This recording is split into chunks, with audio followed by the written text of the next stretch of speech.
Non saranno più i commilitoni che si ritrovano dopo tanti anni per passare una giornata in allegra compagnia, ma quest'anno vorremmo ricordare tutti i caduti, ma in particolare i nostri dell'Arma di Fanteria, che sono stati il maggior numero di caduti della Grande Guerra. Conto alla rovescia per il via del 34esimo raduno dei Fanti di Vittorio Veneto, il raduno della commemorazione nell'anno del centenario della fine della Grande Guerra, con una serie di iniziative dall'alto valore simbolico che contrassegneranno la 4 giorni dei Fanti, una festa sì, ma anche un momento di riflessione.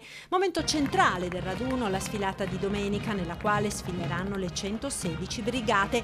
Tra i gruppi particolarmente significativo quello accompagnato dalle patronesse Maria Bergamas, la madre che scelse tra le bare di ignoti caduti nel conflitto quella che poi verrà portata sull'altare della patria a rappresentare tutti i caduti. Rappresenta tutti coloro ai quali non è stato possibile dare una degna sepoltura. Pensate, un corpo dilaniato dall'esplosione di una granata e che non è rimasto più niente, quindi oltre alla vita la guerra toglie anche il nome alle persone. Quindi nella salma di un caduto è riepilogata tutta la storia di un popolo.